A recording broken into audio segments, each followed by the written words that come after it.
Screen filled with bright yellow rectangle, Vision Australia logo. Growing up I had a single mum, so my parents divorced when I was quite young. She played a lot of sport, she was always good at the things she did, and so I guess for me I always aspired to be just like her.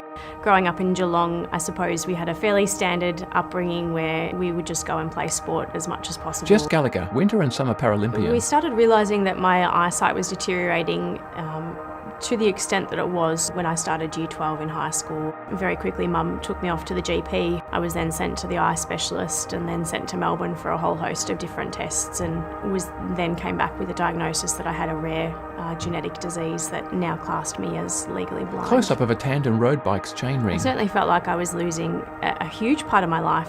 For me, growing up, I was always an athlete. That was my identity as a person. Photos of Jess as a young netballer. For me, that was what I loved doing the most, was being outside and with my friends and just running around a netball or basketball court. So to lose that ability was massive for me. It sort of really challenged me as a person because I didn't know much else, because my childhood had been so much about school and playing sport with my friends. So it felt like a huge loss for me at the time. My eye specialist recommended that I go visit Vision Australia in Geelong and talk to them about how they could help me with going through Year 12 and learning how to study and how to read things, what adaptive technology was there. And Jess reads a newspaper with a screen magnifier. They've been a part of my life ever since. I've been a client ever since, and I've been an ambassador for Vision Australia now for almost 8 years. It's sort of a real honour for me now to give back to others who are newly diagnosed with low vision. Photos of Jess skiing slalom. My first Paralympic medal was in Vancouver in 2010, and it was as an alpine skier. Growing up in Geelong, I'd never really been to the snow.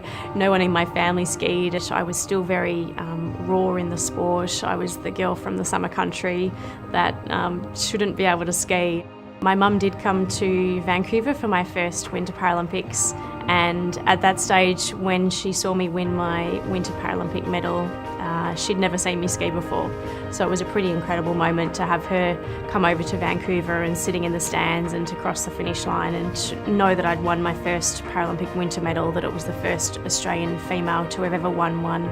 Jess and a teammate hold up their Paralympic medals. And to have my mum on the other side of the fence, you know, with this big winter jacket on, freezing her butt off because she was from Geelong and had never seen snow before, was a pretty incredible moment for us. Tandem cycling in a velodrome. I think I was able to overcome my low vision through the support of others and really just staying positive and optimistic about my new world as a person with low vision. I think I was really empowered by the people that I met, the support that I had, and Vision Australia has certainly been a large part of my journey as a person with vision loss, and I don't know how I would have coped without that support. It is a scary process to lose the ability to see things. It can be hard to stay positive and optimistic at times, be open and talk with people. There are so many people out there who are willing to help. I'm still able to live the life that I've always chosen. I'm still able to be independent and participate in things, and for me that's something that's very special. Vision Australia logo. On a yellow background, 3 navy blue intersecting ovals at 45 degrees form the outline of a linked V and A. Blindness, low vision, opportunity.